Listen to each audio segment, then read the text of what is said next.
적어도 되고요. 이따 계속 들으면서 생각나면 적어주셔도 됩니다. 그럼 본격적으로 여러분 말씀 나눠볼게요. 여러분 그만 집중. 네, 좋던 거 내려놓고 이따가 적어요. 이따가 그럼 진행해 보도록 하겠습니다. 여러분, 제가 지금부터 여러분들에게 아픔 많은 세상에 대한 여러 가지 이야기들을 해볼 거예요. 그에 앞서 한 가지 말씀드릴 것이 있습니다. 제가 이걸 준비하면서 뭐 자료도 여러 가지 찾아보고 하다 보니까요, 제가 생각했던 것보다 현실이 훨씬 더 참혹하더라고요. 그래서 혹시 이러한 이야기들이 오히려 여러분들의 상처를 더 찌르면 어떻게 하나 걱정이 되었습니다. 여러분, 상처가 치유되기 위해서는 결국 그 상처난 부위에 수술칼을 갖다 대야 되잖아요. 그렇죠? 근데 잘못하다가는 오히려 더 여러분들의 상처를 찌를 수가 있겠더라고요. 그래서 제가 이걸 준비하면서 가장 많이 기도했던 것이 주님의 마음으로 전하게 해달라는 기도였어요. 제 마음, 제 사랑, 제 열정으로 전하면 여러분들의 상처를 찌르기만 할 뿐 치유할 수 없겠지만, 여러분, 하나님께서는요 정말 좋으신 의사세요. 의사. 그래서 하나님께서 여러분들의 마음을 만져주시면 여러분들의 그 상처와 아픔들이 다 깨끗하게 치유될 수가 있습니다. 그래서 바라기는 오늘과 내일 이 저녁 집회 시간을 통하여 여러분들 안에 있는 모든 상처 아픔들이 다 깨끗하게 치유되기를 살아계신 예수님의 이름으로 축복합니다. 네, 아멘. 좋습니다. 여러분, 최근에 뉴스를 보면요 정말 끔찍한 소식밖에는 들리지가 않습니다. 여러분들도 아마 최근에 뉴스로 많이 접해서 잘 알고 있을 거예요. 그리고 또 지금 이 순간에도 저 우크라이나 땅에서는 전쟁이 일어나고 있죠. 또 수많은 사람들이 아픔을 겪고 있어요. 또 여러분, 몇 달 전에는 저게 어딘지 아세요? 튀르키예. 몇 달 전 튀르키예에서 일어난 대지진으로 인하여 정말 수많은 사람들이 소중한 목숨을 잃었어요. 또 얼마 전까지만 해도 우리 모두가 코로나로 인하여 힘든 시기를 지나오기도 했죠. 또 여기서 조금만 위로 올라가면 여러분 어디 있어요? 우리만 조금만 위로 올라가면 북한이죠. 북한 땅에서는 지금 이 순간에도 독재 정권으로 인하여 수많은 사람들이 고통을 받고 있습니다. 여러분, 전 세계 인구 중에서 영양실조 걸린 사람이 몇 명쯤 될 것 같아요? 맞춰보세요. 영양실조 12억? 12억은 좀 많다. 좀 맞춰봐요. 그래도 많이 하네요. 오, 좀만 더 올려요. 오, 맞아요. 어떻게 알았어? 7억. 영양실조로 걸린 사람들이 무려 7억이나 돼요. 10명 중에 1명 꼴인 겁니다. 그래서 1분에 이 영양실조로 기아로 몇 명이 죽는지 아세요? 1분에? 12명? 비슷했어요. 11명이 죽는데요. 1분에 11명. 기아로 인하여, 영양실조로 인하여 1분에 11명씩 소중한 목숨을 잃는 거예요. 정말 참혹한 현실이죠. 이처럼 우리는 아픔 많은 세상을 살아가고 있습니다. 근데 사실 멀리 갈 필요도 없어요. 나 자신만 한번 돌아보면 됩니다. 누구나 가슴 한켠에는 아픔과 상처를 가지고 살아가고 있잖아요. 그래서 이런 말이 있습니다. 아픔이 없는 사람은 없다. 그러니까 아무리 밝아 보이고 아무 일도 없어 보이는 사람이라고 하더라도 어쩌면 그 밝은 미소 뒤에는 아픔과 상처를 가지고 살아가고 있을 수도 있다는 거죠. 사실 누구나 인간이라면 다 가슴 한켠에는 어떠한 아픔과 그 상처를 가지고 살아가고 있어요. 여러분들도 아마 친구에게도 또 가족에게도 말하지 못한 여러분들만의 아픔과 상처가 있을 수도 있습니다. 여러분, 힘들 때 가장 듣기 싫은 말이 뭐예요? 힘들 때? 네? 힘내? 힘내는 그래도 위로 아닐까요? 네, 힘들 때 듣기 싫은 말. 내가 지금 힘들어. 막 안 좋은 일 생겼어. 뭔 말이 좀 듣기 싫은 것 같아요? 아, 뭐라고요? 네, 찾아봤거든요. 이런 게 있대요. 1위, 야, 네가 지금 스트레스 받을 게 뭐가 있어. 2위, 야, 지금 네가 갖고 있는 건 아무것도 아니야. 뭐라고요? 네, 3위, 야, 스트레스 안 받는 사람이 누가 있냐. 다 똑같아. 다 힘들어. 4위, 야, 나이도 어린 게 네가 뭔 스트레스야. 지나고 나면 다 별거 아니야. 마지막 5위, 네가 정신 상태가 나약해서 그래. 이런 것들이 있습니다. 다 보니까 약간 MBTI T 같더라고요. 그래서 제가 T인데 사실 뭐 이 정도는 아닌데 진짜 너무하다는 생각이 들었습니다. 근데 보았을 때 약간 나이에 대해서 막 얘기하는 것 같아요. 그러니까 네가 어린데 뭐가 힘드냐, 지나고 나면 다 별거 아니다, 이런 이야기들이 많이 있습니다. 근데 사실 여러분, 힘든 거랑 나이랑 뭔 상관이 있겠어요? 지나고 나면 별거 아닌 걸 수도 있겠지만 아직 안 지났잖아요. 지금 그 상황 가운데 처해 있는 여러분들 입장에서는 충분히 힘들고 어려울 것입니다. 사실 누구나 본인이 제일 힘든 법이죠. 저도 여러분들 나이대를 거쳐왔기 때문에 여러분들 나이대 겪는 어려움들과 받는 상처들이 결코 작지 않다는 것을 너무나도 잘 알고 있어요. 그래서 여러분들이 겪는 어려움들에는 무엇이 있을까 한번 고민을 해보았습니다. 여러 가지가 있겠지만 가장 먼저 학업 스트레스를 들 수 있을 것 같아요. 학업 스트레스. 제가 다니고 있는 신학대학원에 저처럼 청소년부를 섬기고 있는 친구들 몇 명 있거든요. 그래서 그 친구들과 대화를 나누다가 한 번은 마음이 되게 아팠던 적이 있어요. 아이들이 뭘 좋아하는지를 모르겠대요. 그러니까 좀 친해지기 위해서, 공감대를 찾기 위해서 야 너 뭐 좋아하냐? 게임 좋아하냐? 뭐 축구 좋아하냐? 라고 질문을 했는데 좋아하는 것도 없고 하고 싶은 것도 없다는 거예요. 그래서 여러분들 같은 경우는 뭐 게임 좋아한다라고 정도라도 대답을 하잖아요. 근데 그마저도 대답을 안 하더래요. 그 친구가 이제 공부열기가 되게 뜨거운 잠실 쪽 교회에서 전도사님으로 사역을 하고 있거든요. 그러다 보니까 부선의 학생들이 학교 끝나면 학원 가고 학원 끝나면 또 학원 가고 그러다 보면 늦은 밤이 돼서 다음 날이 되어 또 학교 가고 학원 가고 하는 이 쳇바퀴 같은 삶이 반복되다 보니까 더 이상 좋아하는 것도 하고 싶은 것도 없어졌다는 거예요. 뭐 꿈을 이루기 위해서 공부하는 게 아니라 그냥 현실이 이러니까 세상이 주는 압박감 때문에 기계처럼 공부하고 있다는 겁니다. 여러분 그렇게 해서 고등학교 좋은 데 가면 끝나나요? 어디 가야 돼요 이번에는? 네 수능 봐야죠. 좋은 대학 가야죠. 또 좋은 대학 가면 끝나나요? 취업. 이번엔 또 취업을 위해서 달려야겠죠? 남자친구들 같은 경우는 그 중간에 어디 가요? 네, 군대 가겠죠? 여러분 얼마 안 남았습니다. 그날 영원히 안 올 것 같죠? 네, 조만간입니다. 형님, 저도 이제 저 나이 때 그렇게 생각했거든요. 여러분들 나이 때. 근데 안 되더라고요. 네, 여러분. 그래서 좋은 취직 했어요. 끝나나요? 아니에요. 여러분 제가 살아보니까요. 뭐 오래 살진 않았지만 공부는 평생 하는 거더라고요. 뭐 또 이제 좋은 회사로 취직을 해도 직급 시험 치르느니 뭐니 해가지고 끊임없이 경제할 것입니다. 그러니까 이런 현실 속에서 점점 더 청소년들이 꿈이 사라져 가고 있는 거예요. 매 시험 기간마다 주변의 기대와 끊임없는 경쟁 속에서 너무나도 무거운 중압감으로 힘들어하는 청소년들이 너무나도 많습니다. 이처럼 오늘날의 청소년들은요 학업으로 인하여 힘들어하고 있어요. 또 무슨 문제가 있을까요? 가정에 문제가 있는 친구들도 있습니다. 오늘날 많은 가정들은요 깨어졌어요. 그리고 그 깨어진 가정은요 마치 깨어진 유리 조각처럼 우리의 마음을 찌르고 상처를 입히곤 합니다. 여러분 사실 서로를 가장 사랑해줘야 되는 이게 누구예요? 가족이죠. 가족이잖아요. 서로를 가장 사랑하고 서로를 가장 아껴줘야 하는 것이 가족인데 오늘날의 많은 가정들은 도리어 서로에게 상처를 입히고 서로를 찌릅니다. 사는 게 너무 힘드니까 그냥 집에서라도 좀 쉼을 얻고 싶은데 오히려 집에서 더 힘이 드는 거예요. 그래서 쉽사리 집문을 열지 못하는 사람들이 너무나도 많아요. 부모님으로부터 받은 상처, 자식으로부터 받은 상처, 친척으로부터 받은 상처, 형제 자매로부터 받은 상처 등 오늘날 많은 사람들은 가정에서 받은 상처로 아파하고 있습니다. 또 가정 형편이 어려운 친구들도 있을 수 있어요.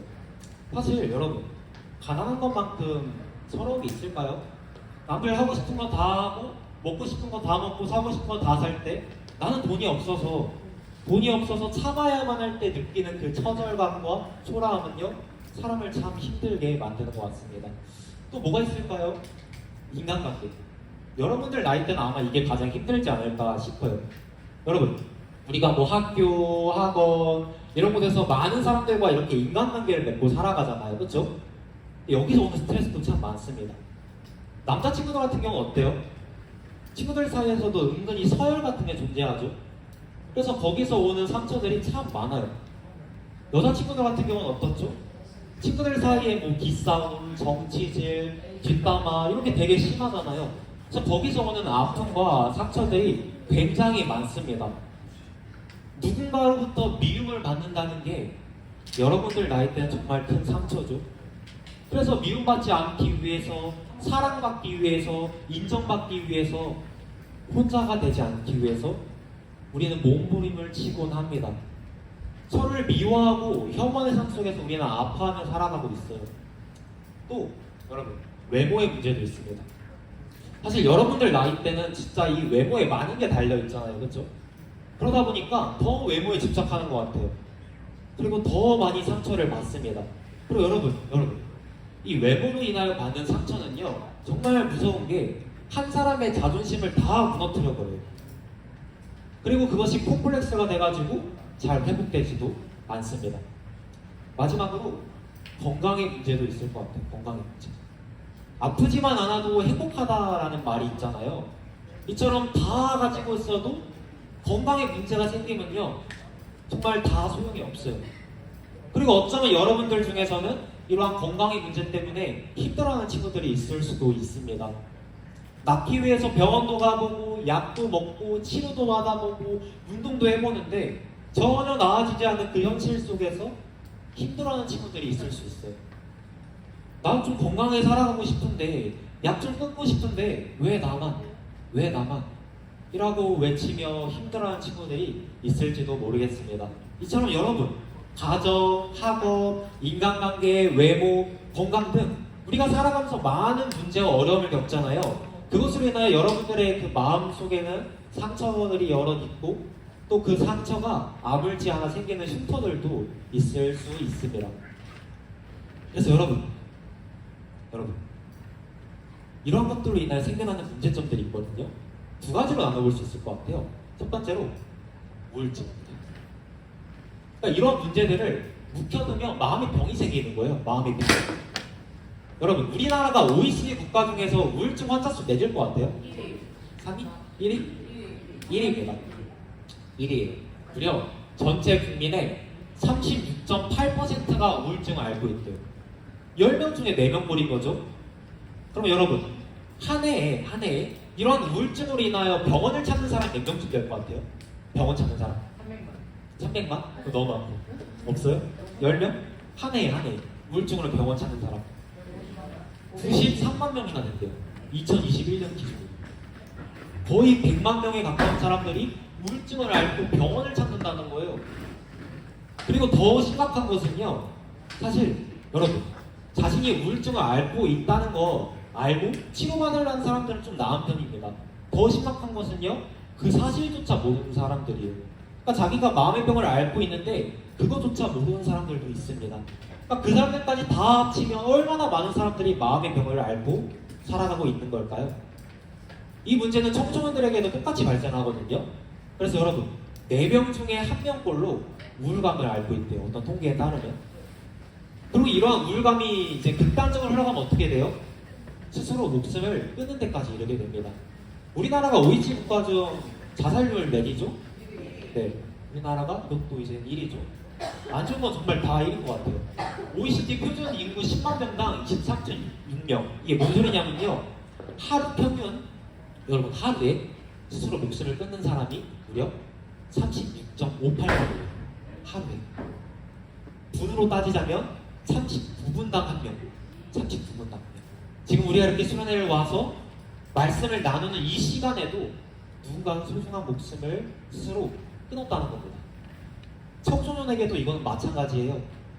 어떤 통계에 따르자면 10명 중 1명이 내가 정말 죽고 싶다라는 생각을 진지하게 해봤대요. 이게 얼마나 심각하냐면요. 여러분 지난 11년간 청소년 사망 원인, 그러니까 청소년들도 목숨을 잃을 때가 있잖아요. 근데 그 원인이 있을 거 아니에요? 그 사망 원인 1위가 뭔지 알아요? 11년째? 네, 스스로 목숨을 끊는 거예요. 전체 퍼센트의 절반이 넘어요. 여러분들 나이잖아요. 아직 정말 창창하고 꽃같은 나이인데 스스로 목숨을 끊는 청소년들이 너무 많아요. 사고로 인하여 또 병으로 인하여 세상을 떠나는 인구는 그 합쳐도 저거를 근처에도 못 갑니다. 이처럼 오늘날에 많은 사람들은 마음의 병을 앓고 살아가고 있어요. 그리고 여러분 이걸 반대로 해소하고자 하는 경우가 있거든요. 근데 문제는요 그걸 잘못 해소하고자 한다는 거예요. 그러면 생기는 문제가 바로 중독입니다. 여러분 4대 중독이 있대. 4대 중독이 있대요. 뭐 있을 것 같아요? 맞춰보세요. 마약, 그리고 흡연 아니에요. 게임 비슷해요. 온라인, 그렇죠? 온라인. 알코올 맞아요. 마지막 하나. 아이고, 뭐가 있을까요? 도박. 도박. 이게 4대 중독이거든요. 근데 이러한 4대 중독을 앓고 있는 사람들이 우리나라에 몇 명쯤 될 것 같아요? 3명 중 1명? 여러분, 들어보세요. 618만 명. 618만 명. 근데 더 놀라운 것은요, 이게 2011년도 기준이에요. 2011년도 기준. 그러면 여러분, 지금 10년이 더 흘렀잖아요. 그러니까 얼마나 많은 사람들이 중독을 앓고 있는 거죠? 저 중에서 마약은 거의 몇 배 가까이 찌었을 겁니다. 여러분. 근데 중독자가 600만 명이면요, 그들만 고통받는 게 아니에요. 그들의 가족, 친구들, 친척들까지 다 고통을 받습니다. 그렇기 때문에 그냥 뭐 부모님, 형제자매 이런 식으로 단순 계산만 해도 3명만 잡아도 중독자 포함해서 무려 2,400만 명이 지금 고통받고 있는 거예요. 이런 중독으로 인하여. 우리나라 전체 인구 중 절반에 가까운 숫자죠. 정말 많은 사람들이 이러한 차가운 현실로 인하여 중독에 빠져 살아가고 있다는 것입니다. 그렇죠? 정리해보자면 여러분, 우리가 삶 속에서 여러 문제들을 겪잖아요. 그렇죠? 그걸 이제 묵혀두면요, 마음에 병이 생겨요. 그리고 이걸 잘못 해소하면요, 이것을 잘못 해소하면 중독에 생기게 됩니다. 그리고 어떤 경우는 이러한 우울증과 중독이 함께 오는 경우도 있겠죠. 제가 지금 많은 걸 얘기했거든요. 많은 걸 얘기했는데 결국 제가 이 시간을 통해서 이야기하고자 하는 것은 한 가지입니다. 우리 모두는 아픔 많은 세상을 살아가고 있다는 거예요. 근데 여러분, 원래부터 세상이 이랬을까요? 그러니까 세상이 원래부터 아픔 많은 세상이었을까요? 아니에요. 하나님께서 이 천지를 창조하셨습니다. 그러니까 이 세상을 창조하신 분이 하나님이세요. 하나님께서 그 모든 걸 다 지으시고 가장 먼저 하신 말씀이 뭔지 알아요? 맞아요. 보시기에 심히 좋았더라. 그러니까 모든 걸 다 지으시고 보기에 심히 좋았다라고 말씀하신 거예요. 이처럼 세상은요, 원래 보기에 심히 좋은 상태였습니다. 그런데 인간이 하나님의 품을 떠나요. 그리고 그때부터 고통이 찾아오게 됩니다. 하나님의 품이 가장 안전하고 행복한데 그 품을 떠나니까 삶 가운데 아픔과 상처가 생겨나게 된 거예요. 그렇게 이 세상은요, 아픔 많은 세상이 되어버렸어요. 근데 여러분, 이런 세상을 바라보시며 그 누구보다도 더 가슴 아파하시는 분이 한 분 계세요. 그분이 누굴까요? 바로 우리의 아빠, 아버지 되시는 하나님 아버지입니다. 그래서 그분의 마음이 어떠하신지를 지금부터 한 이야기를 통해서 소개해 주려고 합니다. 네, 근데 지금 졸려 보여서 뭐 간식 같은 거 혹시 있나요? 네. 없으면 좀 옆에 친구들 깨워주고 이제 1부 끝났거든요. 그러니까 좀 깨워주고 잠깐만 한 1분 정도만 잠 깨고 시작할게요. 잠 깨세요, 여러분.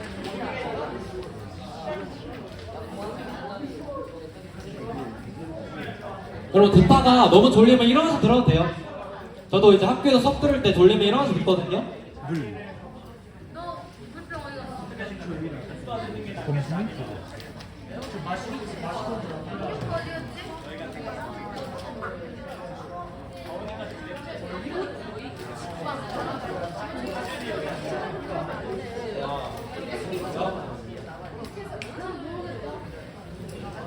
이렇게 보자.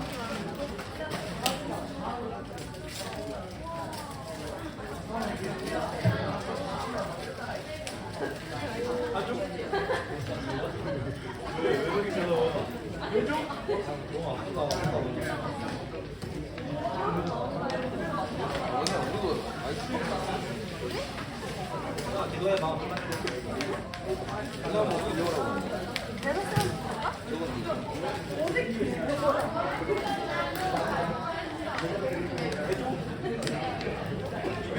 여러분, 졸리면 이거 먹으면서 들어도 되거든요. 그러니까 뭐 씹으면서 들으세요.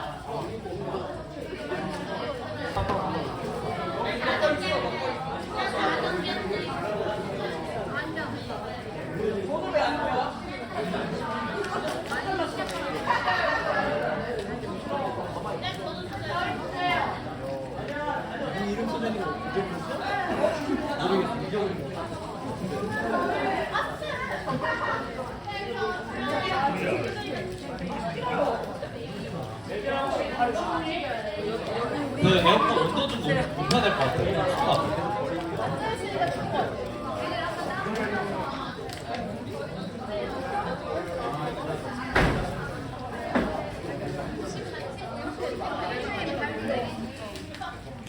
야, 엄마 일어나, 일어나.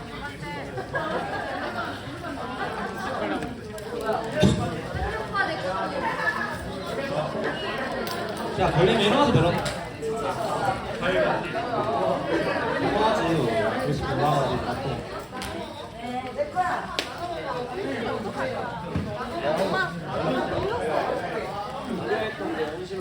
자, 이제 정리해 볼게요.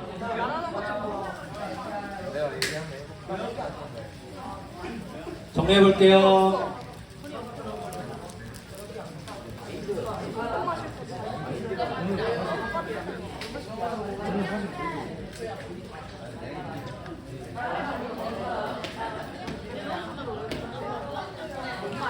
유수야, 여기 뒤에 그거. 아, 하지 마.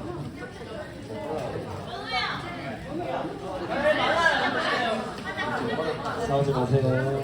천천히 까불지 마세요.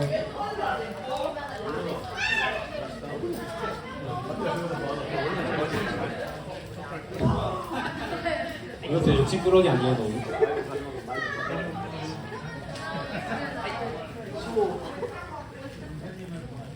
그 하율이 뭐지? 유망해? 조금만 기다려. 아, 두 가지로?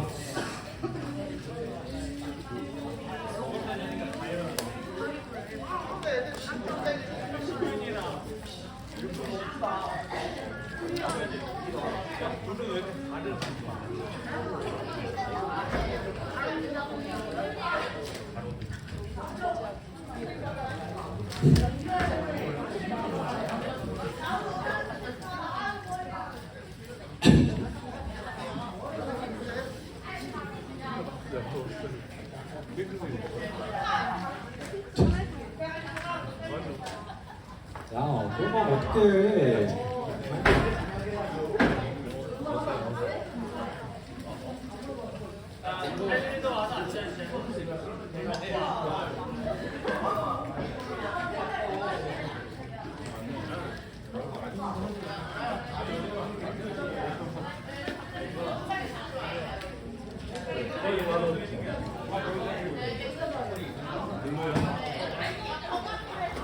아이들 얼른 오세요.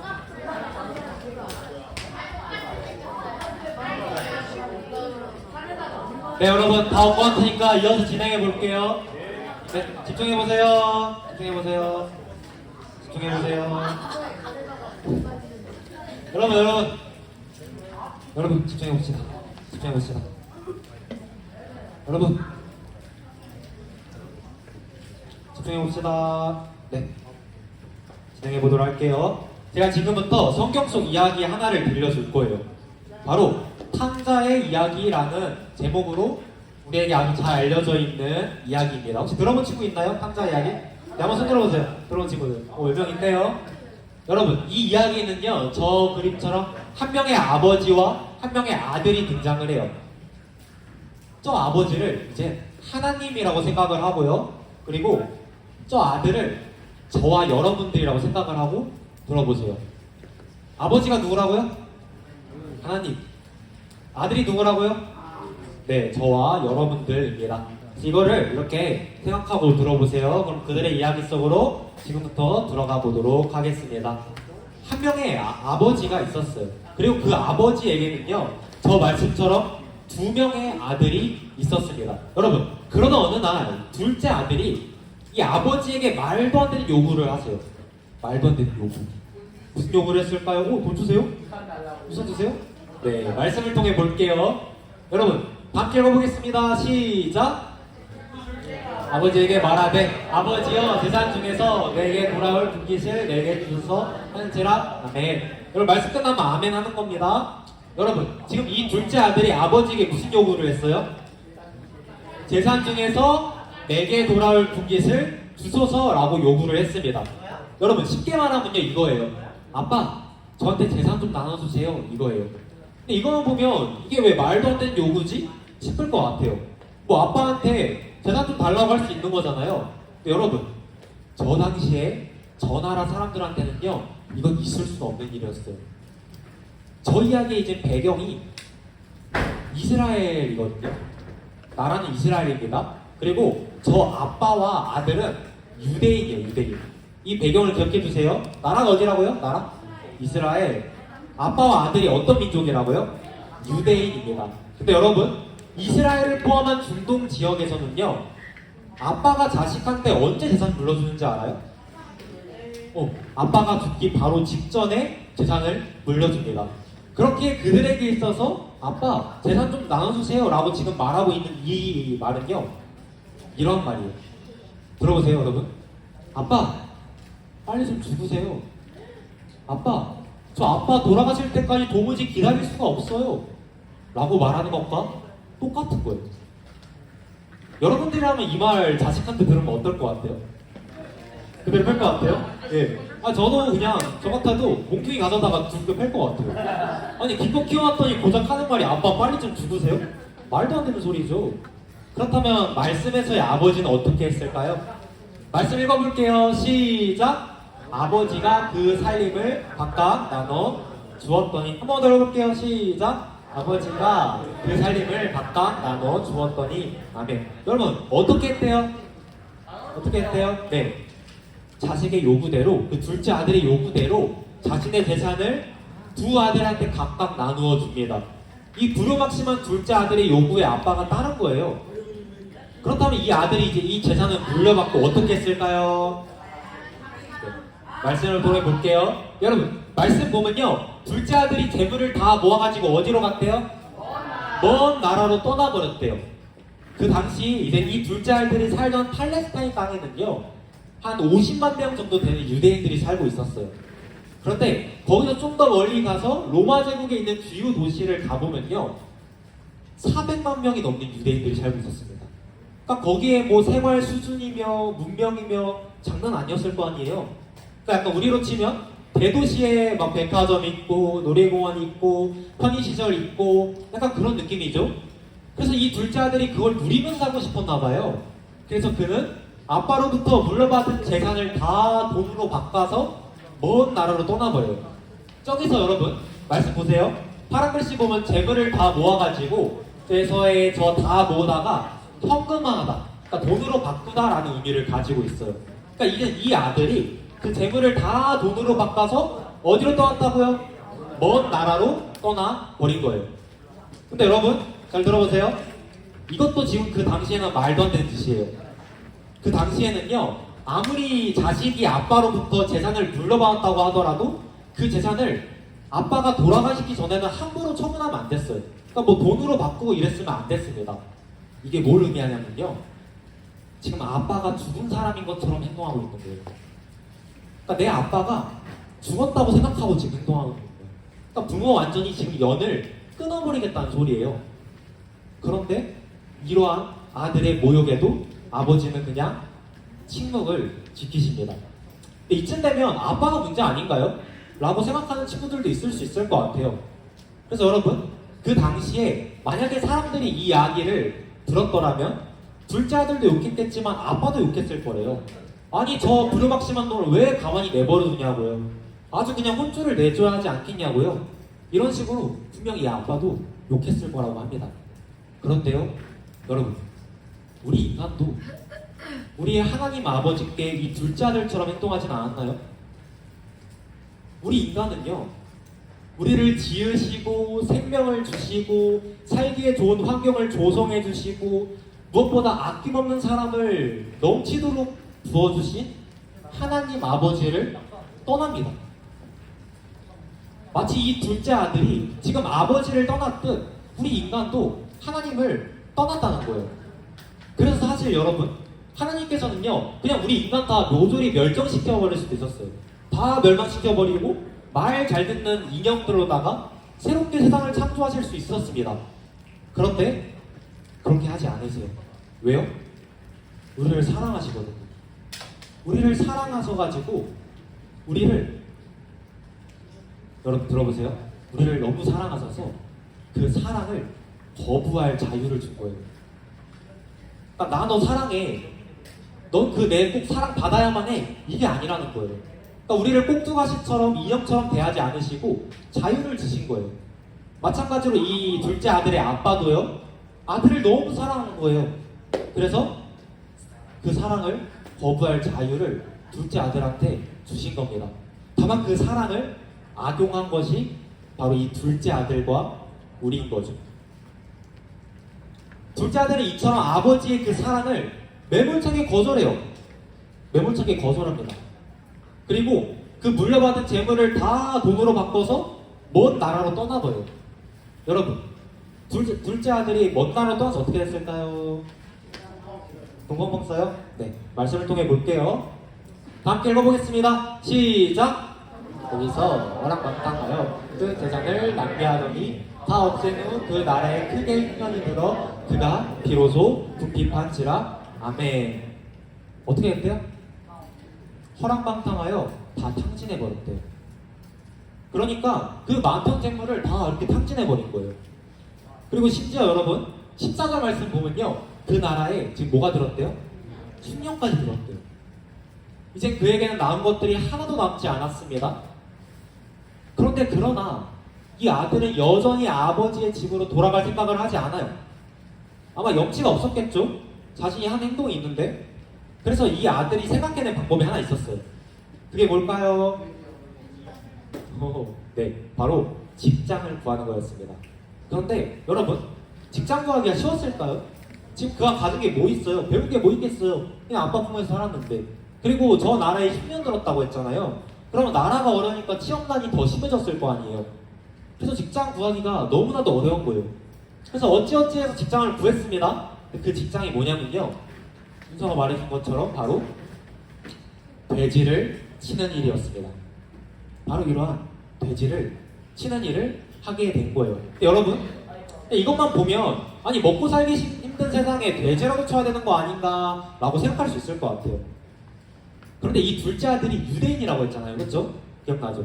근데 이 유대인들은요, 저 돼지를 되게 싫어했어요. 경멸했어요. 돼지를 부정하다 생각했거든요. 이걸 되게 싫어했어요. 그래서 기르지를 않아요.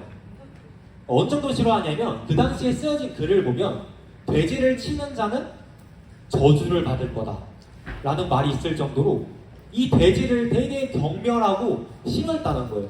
따라서 이 둘째 아들에게 있어서 이 돼지를 치는 일을 하게 된 거는요, 그러니까 자신의 모든 정체성이 무너지는 거예요.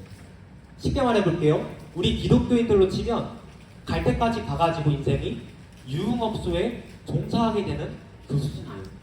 자신의 모든 정체성이 무너지고 자신이 믿는 종교, 민족성이 다 무너져 내리는 행동이라는 거예요. 근데 여러분, 그의 비참함은 거기서 끝나지가 않아요. 저렇게 하면 돈이라도 벌어야 되잖아요. 그렇죠? 돈이라도 벌어야 되는데 돈도 못 벌어요. 그래가지고 먹을 게 없는 거예요. 그래서 뭐를 먹으려고 했냐면요, 오, 좋아요. 뭐 먹으러 했대요, 여러분? 돼지가 먹는 지역 열매. 그러니까 쉽게 말하자면 돼지 사료 먹으려고 했다는 거예요. 그러니까 먹을 게 없으니까 돼지 사료라도 먹으려고 했다는 거예요. 근데 그마저도 주는 사람이 있었대요, 없었대요? 없었다는 거예요. 그러니까 자존심 다 버려가면서 돼지 사료라도 먹으려고 했는데 그마저도 야, 너 먹을 자격 없어 라고 말하며 거절당했다는 겁니다. 그러니까 자신이 그토록 경멸했던 돼지만도 못한 취급을 지금 이 둘째 아들이 당하고 있는 거예요. 이제 그에게는 어떠한 희망도 남아있지 않습니다. 돼지를 치다 말고 돼지 우리에 주저앉아 저렇게 자신의 처지를 한탄하며 펑펑 울고 있는 저 탕자의 모습이 상상이 가나요? 근데 여러분, 바로 저것이 하나님을 떠난 우리 인간의 모습이에요. 우리가 아까 초반에 아픔만 해상에 관한 여러 가지 이야기들을 나눴잖아요. 전쟁과 지진과 전염병과 기근과 고아, 또 삶 속에서 겪는 여러 가지 어려움들, 그로 인한 상처와 아픔, 또 그로 인하여 발생하는 우울증과 자살, 쾌락과 중독. 우리는 참 아픔만 세상을 살아가고 있습니다. 그런데 여러분, 우리가 왜 이렇게 아파하며 살아가게 됐는지 궁금해 본 적 없어요, 혹시? 혹시 여러분 궁금해본 적 없나요? 왜 이렇게 우리가 고통받으면서 살아갈까? 왜 이 세상에는 아픈 사람들이 이렇게 많고 언젠가는 우리가 죽어야 하며 왜 이렇게 힘들고 아픔 많은 세상일까? 궁금해본 적이 없나요? 이유는 단 한 가지예요. 우리가 아버지의 품을 떠났기 때문입니다. 여러분, 탕자가요 아버지 품 안에 있을 때는 풍족했어요. 먹고 싶은 거 있으면 먹으면 됐고요. 추우면 그냥 따뜻한 옷 입었으면 됐습니다. 그런데 이 탕자가 아버지의 품을 떠나요. 그리고 그때부터 고통이 찾아오게 됩니다. 그러니까 아빠 품 떠나면 좋을 것 같아가지고 행복할 것 같아가지고 떠났거든요. 실제로 처음에는 뭐 즐거웠겠죠? 자기 멋대로 살아가니까. 그러나 얼마 가지 않아 고통이 찾아온 거예요. 그래가지고 주변 사람들한테 도움을 요청하는데 아무도 그를 도와주지를 않아요. 왜요? 그들은 그의 아버지가 아니거든요. 마찬가지로 우리 인간도요 에덴 동산에서 하나님과 행복하게 살아가고 있었어요. 에덴 동산이라는 그 동산에서 하나님과 행복하게 살아가고 있었습니다. 그런데 바로 이러한 우리 인간이 우리가 하나님 품을 떠나요. 그리고 그때부터 아픔과 상처가 들어오게 됩니다. 고통이 찾아오게 된 거예요. 출산에 고통이 생겨나게 되고요. 열심히 일하고 땀을 흘려야만 먹고 살 수 있게 됩니다. 아픔과 상처, 질병, 죽음의 그림자가 우리를 뒤덮게 된 거예요. 이 세상에 있는 다른 것들로 힘과 위로를 얻으려고 해도 채워지지가 않아요. 왜요? 여러분, 세상은 우리 편이 아니거든요. 이 세상을 지배하는 사탄은 우리의 적입니다. 사탄은 여러분들이 끊임없이 아파하기를 원해요. 끊임없이 고통받기를 원합니다. 그래서 이 세상은요, 아픔과 상처가 끊이지를 않아요. 그런데 바로 그때, 여러분, 탕자가 한 존재를 떠올려요. 한 존재. 그리고 그때부터 아무런 희망이 없어 보였던 그의 삶 가운데 한 줄기의 빛이 비추게 됩니다. 그가 떠올린 존재가 누굴까요? 아버지. 탕자가 아버지의 존재를 떠올린 거예요. 내 아버지가 누군지, 내 집이 어딘지를 떠올리기 시작한 겁니다. 말씀 볼게요. 다 함께 17절 말씀을 읽어보도록 하겠습니다. 시작! 이에 스스로 돌이켜 이르되 내 아버지에게는 양식이 풍족한 품꾼이 얼마나 많은가 나는 여기서 줄여 죽는구나. 아멘. 탕자가 스스로 돌이켜 아버지를 떠올립니다. 아, 우리 아빠 집에서는 품꾼들조차도 밥은 제대로 먹고 살았는데 나는 여기서 굶어 죽는구나. 탕자가 아버지의 집을 그리워하기 시작해요. 여러분, 저는 사실 처음에 이 말씀 보고 좀 화났거든요. 아니 뭐 자기 하고 싶은 대로 다 해놓고서는 자기 힘들어지니까 지금 아빠 생각하는 거잖아요. 아빠 찾는 거잖아요. 화가 났는데 저 탕자도 자기가 자격이 없다는 건 너무나도 잘 알고 있었나 봅니다. 그래서 그는 이렇게 생각을 해요. 탕자가 아버지께로 돌아가기로 결심을 합니다.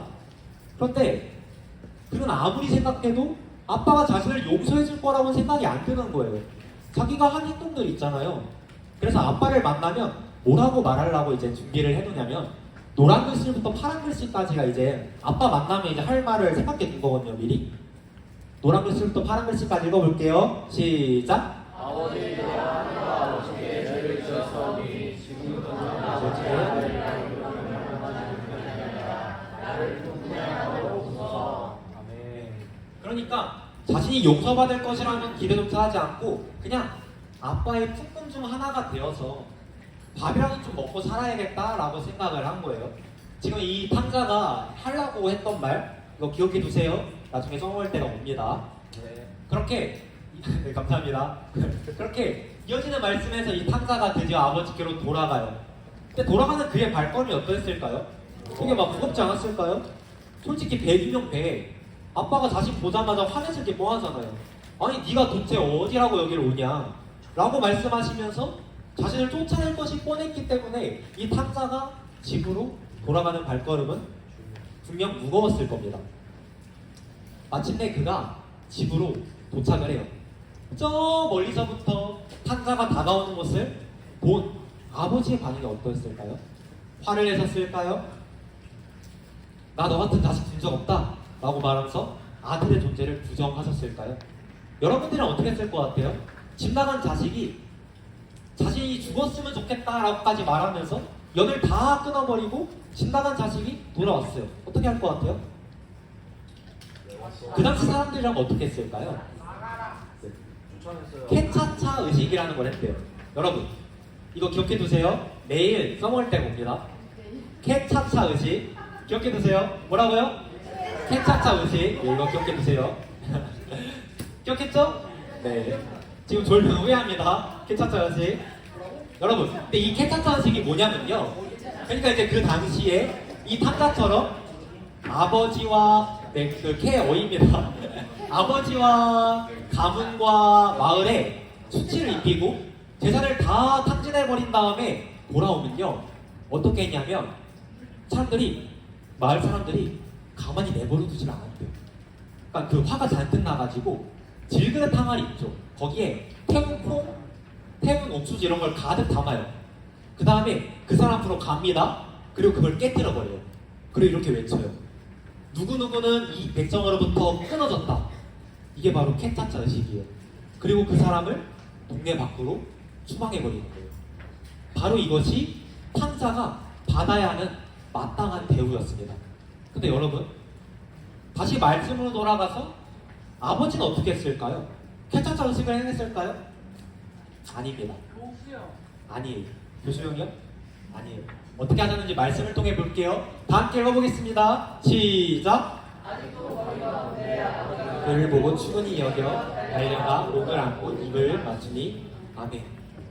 그러니까 아직 탕자가 집에 다 도착하지도 않았거든요. 근데 아빠가 저 멀리서부터 그 아들이 오는 걸 보고 달려가기 시작하는 거예요. 그리고 그를 안고 입을 맞춥니다. 아니 여러분, 너무 바보 같은 아빠 아니에요? 너무 바보 같은 아빠 아닌가요? 자신을 버렸잖아요. 자신이 얼른 죽었으면 좋겠다라고까지 말했잖아요. 자신과의 관계를 완전히 다 끊어버렸잖아요. 그런데 아버지는 아들이 돌아오자, 자식이 돌아오자 너무나도 기뻐하십니다. 너무나도 기뻐하시면서 끌어안고 입을 맞춰요. 여러분, 저기 파란 글씨 봐봐요. 파란 글씨. 파란 글씨 보면요. 아직도 거리가 먼데 아버지가 아들을 보고 달려왔다고 되어 있잖아요. 그렇죠? 저게 이제 무슨 의미인지 알아요? 무엇을 의미할까요? 그러니까 아버지가 아들이 오기만을 기다리고 계셨던 거예요.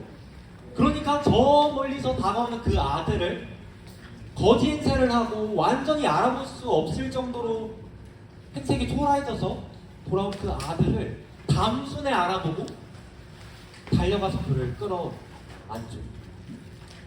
그렇게 아버지는요, 아들을 향하여 달려가요. 그리고 안고 입을 맞춥니다.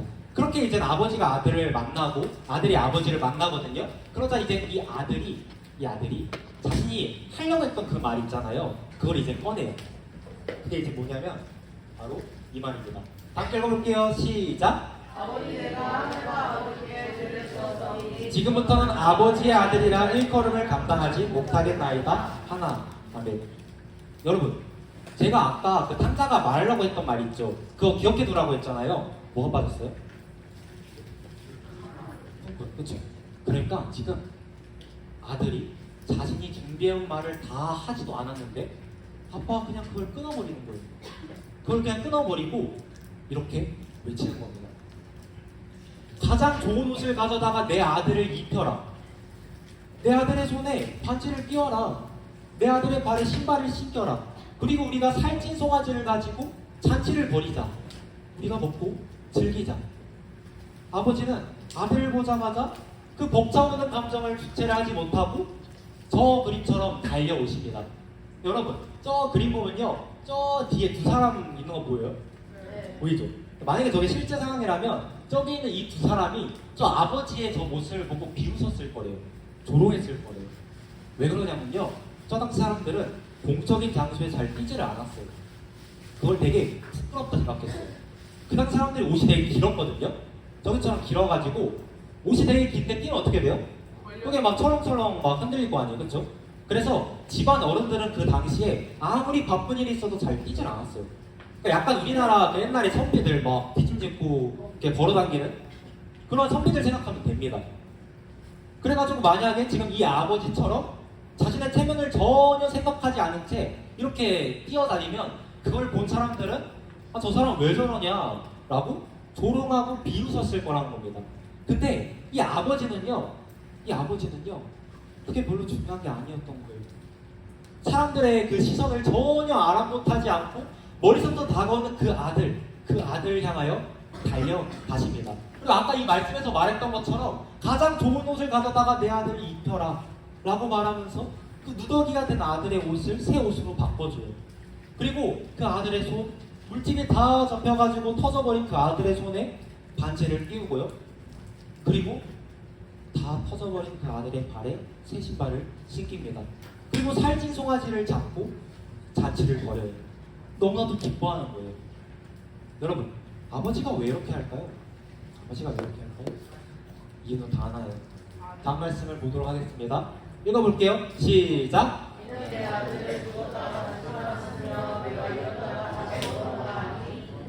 즐거워하더라. 아멘. 여러분, 들어보세요. 이유는 다 하나였어요. 내 사랑하는 아들이기 때문에. 내가 너무나도 사랑하는 내 자식이기 때문에. 못난 아들이고 자신을 버렸고 이건 지금 이 아버지에게 전혀 중요했던 게 아니에요. 그냥 자신의 아들이 살아서 자신의 자식이 살아서 내 품 안으로 돌아왔다는 것. 그게 지금 이 아버지에게 중요한 겁니다. 그래서 너무나도 즐거워하면서 잔치를 벌여요. 그리고 사랑하는 여러분, 바로 이것이 우리를 향하신 하나님 아버지의 마음입니다. 우리는 하나님을 떠났어요. 우리에게 모든 걸 다 주신 하나님을 매몰차게 버립니다. 하나님을 버렸고 하나님을 떠나고 오늘 말씀에서의 탕자가 그랬듯 하나님을 떠나요. 죄를 범하고요. 하나님 말씀에 불순종합니다. 근데 하나님께서는 우리를 포기하지 않으세요. 포기하지 않으세요. 우리를 너무나도 사랑하시니까 끝까지 기다려주십니다. 여러분, 성경을 보면요 끊임없이 말씀하시거든요. 너희가 내게로 돌아오기만 한다면 내가 너희들을 용서해 줄 거야. 너희가 내게로 돌아오기만 한다면 내가 너희들을 회복시킬 거야. 너희가 내게로 돌아오기만 한다면 내가 너희를 구원할 거야. 끊임없이 말씀하신다는 거예요. 그리고 우리 오늘 이 말씀에서 아버지가 그랬듯 하나님께서는요 하염없이 우리가 돌아오기만을 기다리십니다. 여러분, 우리가 하나님을 떠나 세상을 살아가다 보면요 고통이 찾아와요. 여러분, 하나님을 떠나 사는 사람 즐겁던가요? 하나님을 떠나서 그냥 행복하게 자기 따르면 행복하게 제멋대로 살아가는 사람 즐겁던가요? 탕자는 그 삶이 즐거울 줄 알았어요. 그래서 아버지 품을 떠납니다. 그러나 현실은 전혀 그렇지가 않았다는 거예요. 이처럼 우리가 하나님을 떠나면 잠시 잠깐은 즐거움처럼 보일지라도 전혀 행복하지 않습니다. 여러분들은 어떤가요? 지금 행복한가요? 여러분, 우리의 행복은요, 우리의 즐거움은요, 우리가 아버지 품 안에 있을 때만 누릴 수 있어요. 우리의 행복은, 우리의 즐거움은 우리가 아버지 품 안에 있을 때만 누릴 수 있다는 거예요. 저도요, 제 멋대로 살았을 때가 있거든요. 그렇게 살면 행복할 줄 알았어요. 그렇게 살면 즐거울 줄 알았습니다. 그런데 전혀 그렇지가 않더라고요. 그래서 세상에서 이리 치고 저리 치며 살아가다가 어느 날 한 존재를 떠올립니다. 그게 누구죠? 우리의 하나님이죠. 하나님을 떠올리자 내 집이 어딘지, 내 아버지가 누군지 그걸 기억하게 된 거예요. 근데 여러분, 우리는요 사실 하나님께로 돌아갈 자격이 없어요. 염치가 없잖아요.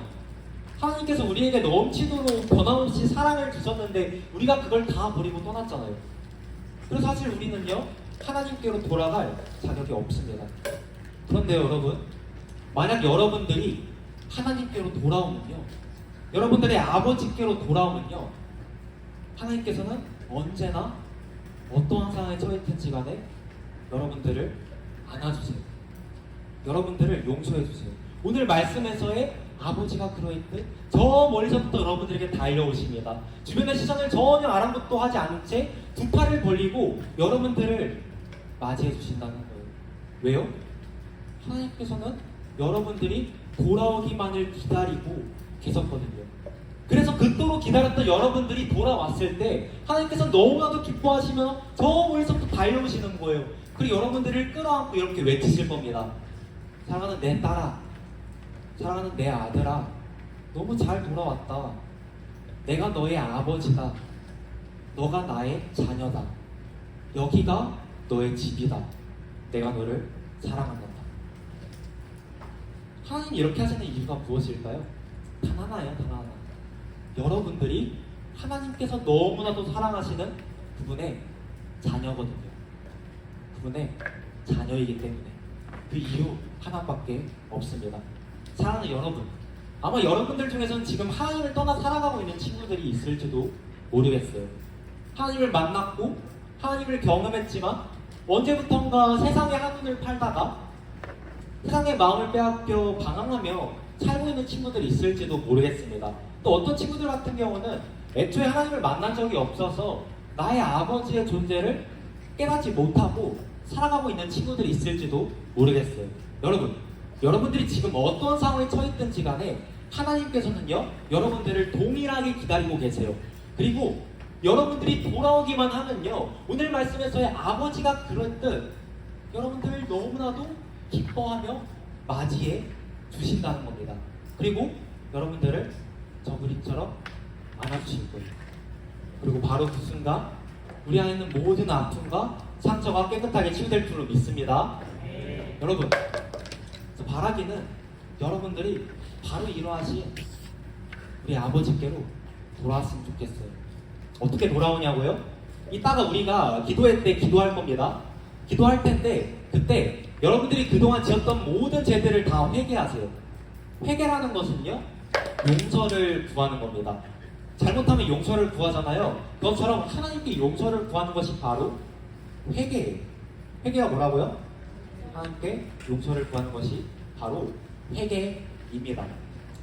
여러분, 우리는요, 우리가 지은 그 죄 때문에 벌을 받아야 했어요. 사실 잘못하면 벌 받는 게 당연한 거잖아요, 그렇죠? 근데 여러분, 말도 안 되는 일을 하나요? 말도 안 되는 일을. 하나님께서 여러분들을 너무나도 사랑하셔서, 예수님께서 여러분들을 너무나도 사랑하셔서 여러분 대신에 벌을 받으신 거예요. 말이 돼요? 그래서 온몸에 채찍질을 맞으십니다. 머리에 가시 면류관을 쓰세요. 옆구리에 창이 뚫리십니다.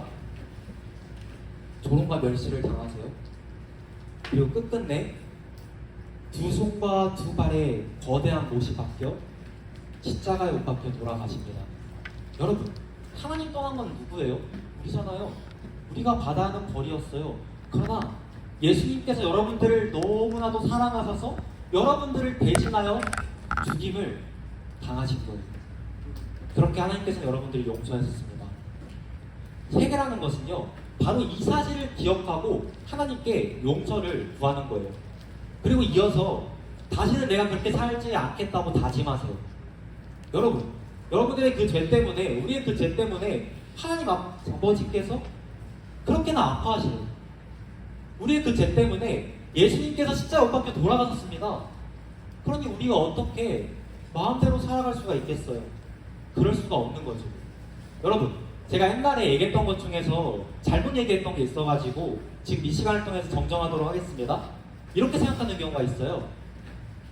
10번 욕했던 거 9번으로 줄이고, 9번 욕했던 거 8번으로 줄이고, 8번 욕했던 거 7번으로 줄이고, 이렇게 생각하는 경우가 있는데 아닙니다. 아니더라고요. 물론 우리가 최선을 다하는 것이 중요한 것은 맞아요. 10번 욕했던 사람들이 단번에 아예 욕 안 하는 거, 불가능한 거 너무나도 잘 알고 있습니다. 그러나 여러분, 우리의 최선은요, 언제나 100을 향한 최선이에요. 처음부터 67승을 목표로 잡고 하는 것이 아니라 우리의 최선은 언제나 100을 향한 최선이라는 거예요. 여러분, 회개가 뭔지 알려줄게요. 이런 거예요.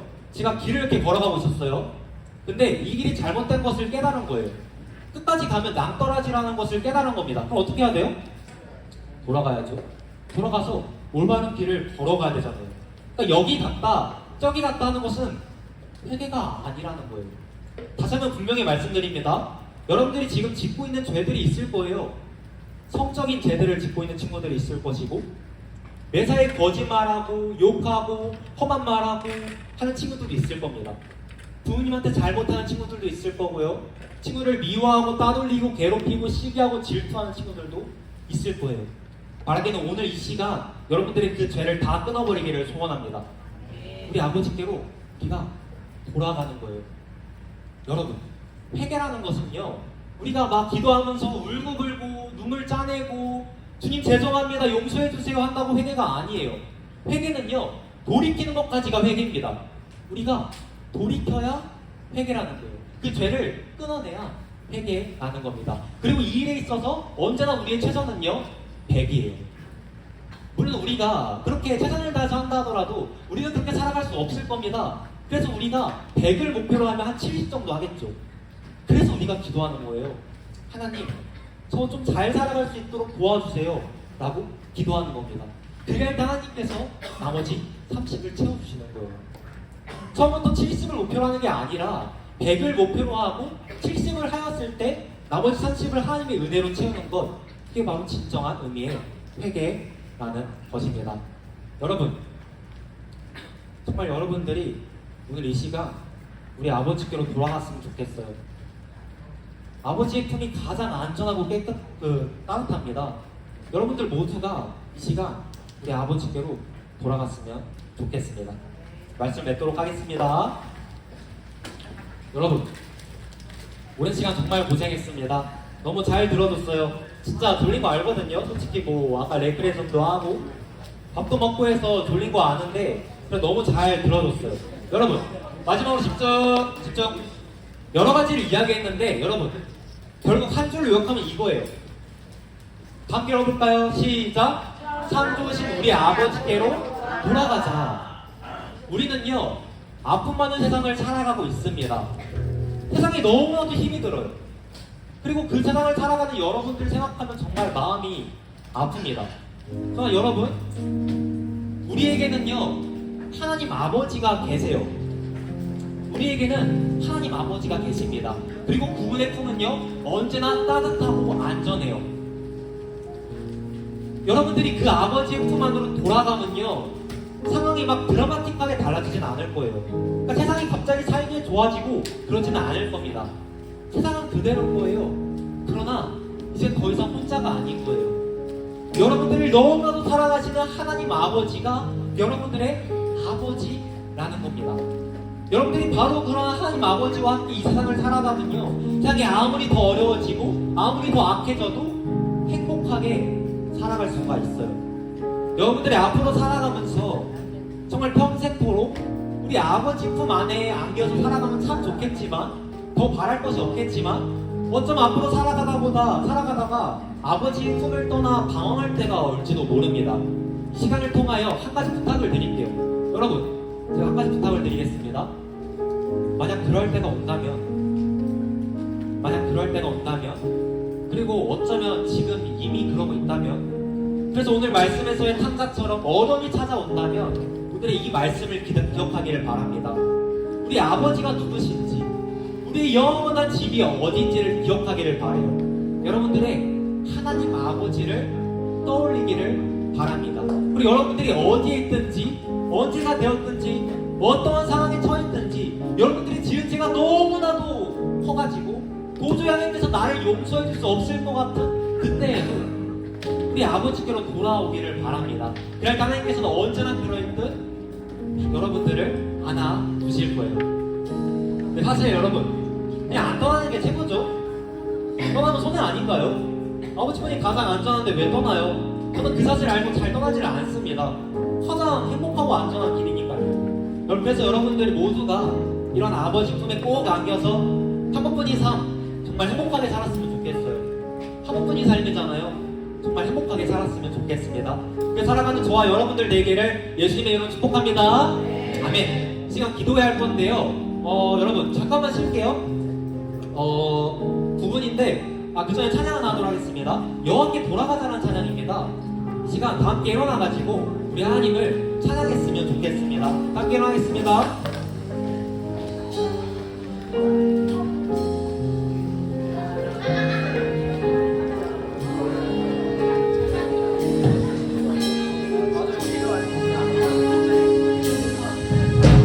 여호와께 돌아가자라는 찬양이거든요. 이 찬양을 부를 때 가사가 앞에 써져 있잖아요. 이 가사를 생각하면서 찬양을 부르겠습니다. 여러분 하나님께로 돌아가는 거예요. 그 찬양을 이 시간 이 고백을 담고 함께 부르도록 하겠습니다. 함께 찬양하시겠습니다. 그 손 들고 찬양할 수 있는 친구들은 함께 해도 되고요. 입술을 열어 찬양해야 됩니다. 저희 백성이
오늘 이 시간 여호와께 돌아갑시다. 우리 하나님께 돌아갑시다. 여러분, 시간 기도를 할 텐데요. 기도의 안내를 먼저 하고 시작을 하려고 합니다. 네, 기도의 PPT 좀 틀어주세요. 지금부터 이제 기도에 대해서 소개해 주려고 해요. 여러분 중에서는 어쩌면 기도를 많이 해본 친구들도, 기도를 한 번도 안 해본 친구들도, 기도가 좀 어색한 친구들도 있을 것 같아요. 그래서 이 시간 먼저 기도에 대해 소개를 해드리겠습니다. 여러분 먼저 함께 해볼까요? 기도는 뭐래요? 하나님과의 대화예요. 하나님과 나누는 대화입니다. 여러분들이 친구들과 대화를 나누잖아요. 부모님과 대화를 나누잖아요. 그것처럼 하나님과 나누는 나누는 대화가 바로 기도예요. 기도를 어떻게 생각하는 친구들이 있거든요? 근데 아닙니다. 그냥 여러분들의 아버지 되시는 하나님과 나누는 대화가 기도인 거예요. 근데 어떻게 시작하냐면요, 바로 하나님, 주님 이렇게 시작을 합니다. 여러분들이 친구와 대화 나눌 때 어떻게 해요? 야 하고 친구 이름 부르고 시작하잖아요. 마찬가지로 우리가 기도할 때 하나님의 이름을 부르며 시작을 합니다. 그래가지고 우리가 기도할 때 기도 제목을 드리고 이 시간 주님의 이름을 부르시고 다 함께 기도하시겠습니다 라고 하잖아요. 그때 여러분들이 주여, 하나님, 아버지 이렇게 하나님의 이름을 부르고 기도하면 돼요. 그리고 어떻게 끝내냐면요, 뭐라고 끝낸다고요? 예수님의 이름으로 기도합니다. 아멘으로 끝내면 됩니다. 여러분, 우리는요 죄인이기 때문에 하나님 앞으로 나아갈 수가 원래 없어요. 하나님은 거룩하신데 우리는 죄인이거든요. 그래서 나아갈 수가 없어요. 근데 우리가 나아갈 수 있게 되었어요. 왜 그런지 알아요? 예수님께서 십자가 옆밖에 돌아가심으로써 여러분들의 그 모든 죄를 사하여 주셨거든요. 옛날에 한번 배웠죠? 주기도문 할 때 휘장이 찢겼어요. 하나님과 인간 사이에 막혀있는 담이 완전히 다 허물어진 거예요. 그래서 우리가 하나님 앞으로 나아갈 수 있게 되었습니다. 그래서 우리가 나아갈 때 예수의 이름으로 기도해야 돼요. 그래서 모든 기도를 다 마무리하고 예수님의 이름으로 기도합니다. 아멘으로 마무리하면 됩니다. 또 여러분, 기도의 순서를 알려줄 거거든요. 기도의 순서를 알려줄 건데 꼭 순서를 따를 필요는 없습니다. 여러분들의 기도를 누가 도와주시냐면요, 성령님이라는 분이 여러분들의 기도를 도와주세요. 무슨 기도를 해야 할지 알려주시거든요. 그래서 자유롭게 그냥 기도하면 됩니다. 다만 내가 기도하는 게 조금 어렵다는 친구들은 기도를 어떻게 하는지 순서 다 알려줄 테니까 그거에 따라서 기도하면 됩니다. 또 읽어볼까요? 뭐 하래요? 의지를 가지고 기도해라. 이게 가장 중요해요. 여러분, 어차피 기도회는 언젠가 끝나요. 여러분들이 얼마나 뭐 하기 싫어한다고 하더라도 또 하고 싶다고 하더라도 언젠가 끝납니다. 민주화 본전이잖아요. 저희들이 왜 이렇게 하고 있을까요? 뭐 미친 사람처럼 보일 수도 있어요. 근데 여러분, 저도요 여러분들 나이 때 찬양할 때 아무것도 안 하고 이러고 서 있었어요. 하기 싫어서. 근데 하나님을 만나니까요 너무 좋은 거예요. 그래서 찬양을 안 할 수가 없어요. 너무 하나님이 좋으니까, 그 사랑이 너무 크니까. 지금 여러분들이 그 하나님을 만날 줄 믿습니다. 그러기 위해서 여러분들이 의지를 다해서 기도해야 돼요. 입술을 열어야 됩니다. 작은 소리라도 좋으니까 하나님께 한번 기도해보세요. 여러분들의 아버지가 되시는 그 하나님께 여러분들의 그 모든 필요와 아픔, 상처 다 털어놔보세요. 의지를 다해서 기도하기를 바랍니다. 자, 그리고 뭐 하래요? 부정적인 감정과 사탄의 공격을 이겨내야 됩니다. 사탄이 제일 싫어하는 게 있어요. 사탄은 하나님과 적입니다. 사탄이 제일 싫어하는 것은요, 여러분들이 하나님 만나는 거예요. 그렇기 때문에 그거를 계속해서 방해합니다.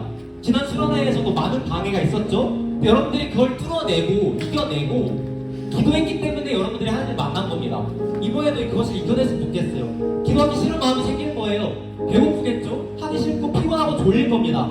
그럼 여러분, 사탄이 여러분들을 공격하는 겁니다. 그걸 다 여러분들이 이겨냈으면 좋겠어요. 그래서 이겨낼 때 하나님 저 좀 이겨내고 싶습니다. 저를 도와주세요 라고 기도해보세요. 그럼 반드시 여러분들 도와주실 거예요. 그리고 여러분, 정말 또 중요한 건데 옆 친구들 신경 쓰지 마세요. 옆 친구들 신경 쓰지 마세요. 하나님과 나 단둘이만 집중했으면 좋겠습니다. 기도를 은밀하게 하라고 했거든요. 은밀하게 여러분들이 하나님과 나 단둘이 지금 이 자리에 있다 라고 생각하고 기도했으면 좋겠습니다. 또 방해하지도 마세요. 방해하지 마세요. 옆 친구들이 은혜 받는 거 여러분들이 방해하지 않았으면 좋겠습니다. 그리고 아까 말했듯이 작게라도 꼭 소리내어서 기도했으면 좋겠어요. 여러분들이 의지를 다하여 입술을 열어 작은 소리라도 좋으니까 꼭 소리내어서 기도했으면 좋겠습니다. 그리고 여러분, 뭐라고 되어 있어요? 내가 온친다고 끝나지 않습니다. 정한 분량이 있거든요. 그거 채우고 끝낼 거예요. 그러니까 여러분, 안 하면 손해예요. 그냥 솔직히 안 하면 손해입니다. 여러분들이 꼭 최선을 다해서 이 시간 함께 기도했으면 좋겠습니다. 마지막인데요, 기도가 어려우면 찬양을 해보세요. 찬양. 중간중간에 찬양을 이제 할 거거든요. 그래서 기도하다가 이제 어려우면 찬양을 하면 됩니다. 찬양도 결국 멜로디가 있는 기도예요. 그렇기 때문에 여러분들이 기도하다가 어려우면 중간에 찬양을 하면 될 것 같습니다. 네, 다 이제 기도에 대해 설명을 해줬습니다. 그러니까 쉽게 말하면 그냥 하나님과 대화 나누는 거예요. 여러분들에게 친구에게 하듯이, 여러분들에게 부모님에게 하듯이, 여러분들에게 그 아픔과 상처, 여러분들의 모든 피로를 다 털어놓으세요. 하나님께서 반드시 여러분들을 가장 선한 길로 인도해 주실 겁니다. 이런 믿음 가지고 지금 함께 기도하면서 나아가도록 하겠습니다. 네, 찬양 하나 하고 할게요.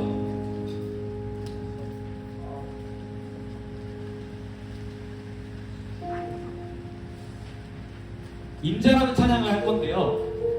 이 시간 우리가 찬양할 때 이렇게 고백했으면 좋겠습니다. 하나님, 이 자리 가운데 임재하여 주시옵소서. 이 교회 가운데 마음껏 역사하여 주시옵소서. 하나님의 놀라우신 역사가 우리 가운데 넘치도록 베풀어지기를 소원합니다. 그래서 회개의 역사가, 회복의 역사가, 치유의 역사가, 우리 팀의 역사가 일어나기를 간절히 소원합니다. 이런 간절한 소원 가지고 이 시간 임재라는 찬양을 함께 부르며 나아가도록 하겠습니다. 함께 찬양하시겠습니다. 하늘의 문을 여소서, 이곳을 주목하소서. 주를 향한 노래가 꺼지지 않으니, 하늘의 별 보소서. 이곳에 임재하소서. 이곳에 임재하소서. 주님을 기다립니다. 기도의 향기가 하늘에 닿으니, 주여 임재하여 주소서. 이곳에 오셔서 이곳에 앉으소서. 이곳에서 드리는 예배를 받으소서.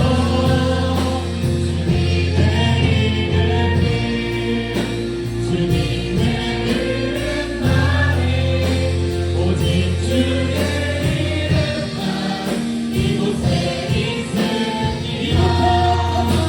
이곳에 오셔서 이곳에 앉으소서. 이곳에서 드리는 예배를 받으소서. 주님의 이름만이, 오직 주의 이름만 이곳에 있습니다. 제가 먼저 기도회를 위한 기도를 했으면 좋겠습니다. 여러분, 우리가 지금 기도회를 하고 있잖아요. 이 기도회 하나님께서 도와주셔야만 할 수 있습니다. 그래서 이 시간 이 기도회를 놓고 기도했으면 좋겠습니다. 주님, 우리 이 기도회 가운데 역사하여 주시옵소서.